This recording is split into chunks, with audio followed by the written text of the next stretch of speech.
SPN news, जुनून सच का। आप देख रहे हैं SPN न्यूज और मैं हूं मुर्तुजा सोलंकी। जैसा कि आप सभी को पता है कि पूरे देश में लॉकडाउन है और इसका प्रभाव सबसे ज्यादा लेबर क्लास लोगों पर पड़ा है। सरकार भी अपनी तरफ से इन लोगों के लिए खाने पीने का अरेंजमेंट कर रही है, लेकिन ये नाकाफी साबित हो रहा है। आम जनता भी अपने लेवल पर इन सभी गरीबों को खाना खिलाने का काम कर रही है। इसी तर्ज पर assistant commissioner of industries Sachin Pawar ने भी बुलंदशहर के 11 परिवारों को गोद लिया है, जो कि एक सराहनीय कदम है। बाकी सभी संपन्न लोगों को भी ऐसे ही आगे आना चाहिए। आज हमारे संवाददाता सुहेब खान ने इनसे बात की। हमारे साथ यहाँ मौजूद हैं सचिन पवार जी, जो कि 2015 बैच के PCS ऑफिसर हैं। हम उनसे बात करेंगे। उन्होंने अभी कुछ परिवार को गोद लिया है, इसके बारे में जानेंगे उनसे कि किस तरह से उन्होंने गोद लिया। सर, स्वागत है आपका SPN न्यूज़ में। धन्यवाद। सर, आपने ये जो परिवार गोद ही क्यों लिए हैं? मतलब आपके जहन में कहाँ से आया आइडिया? आप बांट भी सकते थे, लेकिन गोद ही क्यों लिए आपने इनको? असल में बांटने में क्या होता है कि आप उनकी बहुत सारी चीज़ों की आवश्यकताओं को ध्यान नहीं रख पाते। जैसे कि बांटने में हो सकता है आपने आटा चावल दे दिया हो, तो फिर वो आदमी जो है चीनी कहाँ से लाएगा, और फिर आपको ये भी नहीं पता होता कि कितने लोगों को आपने इस तरह का सामान भेज दिया है। इसलिए हमने सोचा कि बिल्कुल सही ज़रूरतमंद को, ऐसा ना हो कि वह परिवार किसी अन्य सामान के लिए कहीं और से प्रयास करे और किसी अन्य सामान के लिए कहीं और से प्रयास करे। उसके मन में पूरी सांत्वना रहेगी कि जितने दिन तक लॉकडाउन रहेगा मेरी बुनियादी आवश्यकताओं की पूर्ति हो पाएगी और कहीं ना कहीं समाज के प्रति उसका विश्वास में भी वृद्धि हो। सर, कितने परिवारों को आपने गोद लिया है?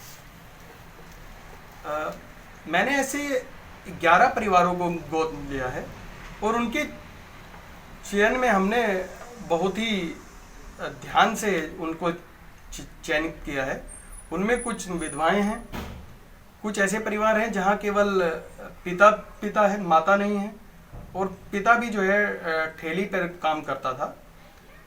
तो इस प्रकार से हमने चयन में भी बड़ी मतलब जो है पूरा ध्यान रखा है।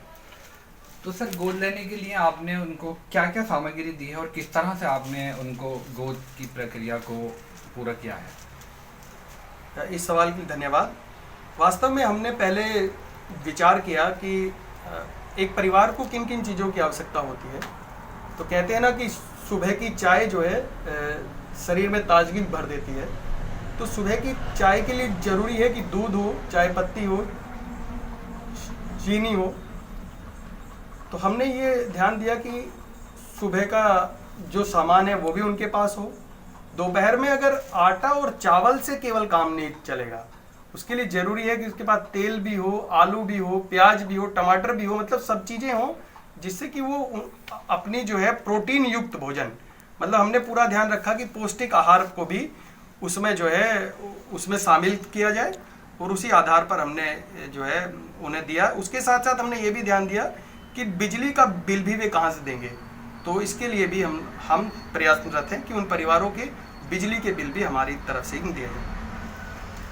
सुना है आपने कुछ सैलरी में, अब सैलरी का हिस्सा भी कुछ दिया है और कुछ मास्क भी बांटे हैं, क्या कहेंगे?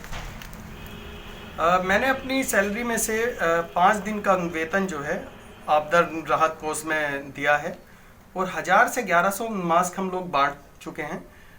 और हम लोग पूरे प्रयासरत हैं कि जितने भी अधिक से अधिक लोगों को मास्क बांट जा सके और मास्क के प्रयोग के लिए और सोशल डिस्टेंसिंग के लिए लोगों को जागरूक किया जा सके, उसी के लिए हम प्रयास कर रहे हैं। सर, हमारी इच्छा थी कि जहां आपने ये सब राशन बांटा है वहां कुछ कवरेज की जाए, इसके बारे में आप क्या कहेंगे? वास्तव में मैं तो उत्तर प्रदेश सरकार का एक छोटा सा नुमाइंदा हूँ और सरकार अपनी तरफ से पूरा प्रयास भी कर रही है और सरकार भी चाहती है कि गरीबों को एक विश्वास उत्पन्न हो और सेवा का भाव भी स्पष्ट रहे। अगर इस तरह का कवरेज किया जाएगा तो कहीं ना कहीं उस गरीब के अंतर्मन को ठेस पहुंचती है। तो हम नहीं चाहेंगे कि जो है इस तरह की कोई बात उसके मस्तिष्क में आए, और क्योंकि सेवा भाव करना है और हमें प्रेरणा भी देनी है और इस प्रेरणा को आगे तक पहुंचाने के लिए मैं SPN न्यूज़ को धन्यवाद भी देता हूँ।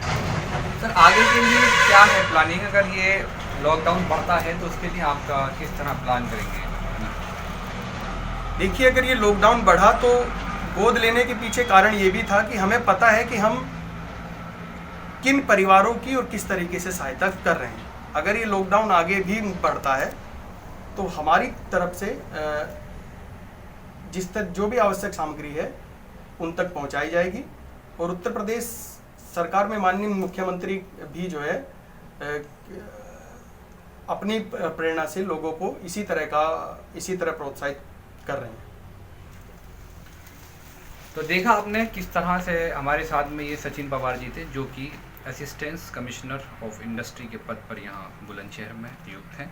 किस तरह से ये अधिकारी लोगों की मदद कर रहे हैं।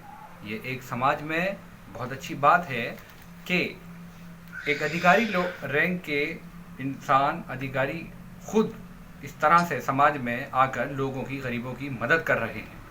कैमरा पर्सन उमैर के साथ सुहेब खान, SPN न्यूज़ बुलंदशहर। इस तरह की खबरों में बने रहने के लिए हमारा चैनल SPN न्यूज़ देखते रहें। अपना बहुत ख्याल रखें, घर पर रहें, सुरक्षित रहें। धन्यवाद। जय हिंद।